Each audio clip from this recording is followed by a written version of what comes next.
নমস্কার বন্ধুরা, এই যে দেখুন আমি এখন যেই ফুলটা আপনাদের দেখাচ্ছি আমার দাদা এই যে ছোট্ট টবে লাগিয়েছে।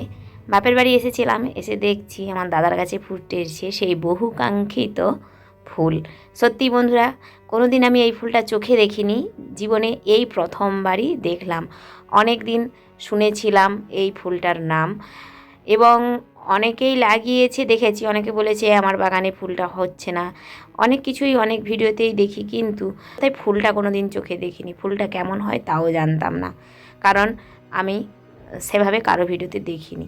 হ্যাঁ, গুগলে সার্চ করলে হয় নিশ্চয়ই পেতাম, তবে সার্চ করা হয়নি সময়ের অভাবে। আর আজ বাপের বাড়ি এসেই দেখলাম আমার দাদার বাগানে কি সুন্দরভাবে ফুটে রয়েছে। সত্যিই যে এত সুন্দর ফুলটা দেখেই মনটা ভরে যাচ্ছে। আপনারা কি নাম বলতে পারেন? না না না, আমিই বলে দিচ্ছি, নীল টগর। দেখুন কি সুন্দর না ফুলটা। সাদা টগর যেমন একটু বড় হয়, অনেক রকমেরই রয়েছে সাদা টগর, তবে এই টগরটা একটু সেগুলোর থেকে আলাদা। আমার দাদা তো এটা মাত্র 25 টাকা দিয়ে কিনে নিয়ে এসছে মেদিনীপুরের বাস স্ট্যান্ড থেকে। দাদা নিয়ে আসেনি, দাদা বলে দিয়েছিল, আমার ভাইপো নিয়ে এসেছে। দেখুন এতটাই সুন্দর ফুলটা। আমার তো একটু অভিমান হয়েছে দাদার উপর। আমি বলছি তুমি নিয়ে এলে আর আমার জন্য একটা নিয়ে আসলে না কেন? দাদা তখন বলছে বলে আমি কি করে জানবো।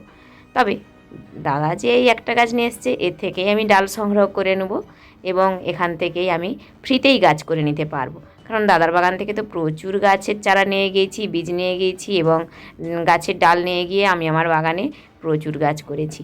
তাই আমি জানি আমি নিছকই অভিমান করছি, তবুও দাদার ওপর আমার একটু সবসময় বরাবরের ছোট থেকেই অভিমান হয়, কেন জানি না। দাদা আর আমি দুজনেই ফুল ভীষণ ভালোবাসি এবং দুজনে একসঙ্গে মিলেই বাগান করি।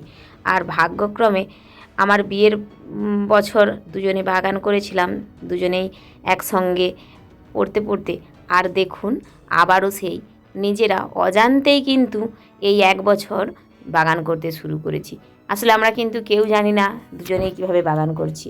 দাদাও জানতো না যে আমি এভাবে বাগান তৈরি করছি, আর আমিও জানতাম না আমার দাদা আবারও নতুন করে বাগানটা তৈরি করছে। আমি বাপের বাড়ি গিয়ে যখন দেখলাম দাদার খুব সুন্দর বাগান, তখন আমি দাদা করলাম এবং আমার ভিডিও ক্লিপগুলো দেখালাম। সত্যি দাদাও ভীষণ আনন্দিত এবং জেঠিমাও ভীষণ আনন্দিত।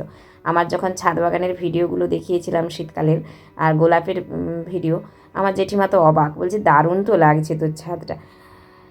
এটাই হচ্ছে আমার জীবনের সবথেকে বেশি পাওয়া। আমার দাদাও যতটুকু মানে পয়সা হাতে পায় সেই ছোটো থেকেই গাছ লাগায়, ফুলের গাছ, আর আমিও তাই।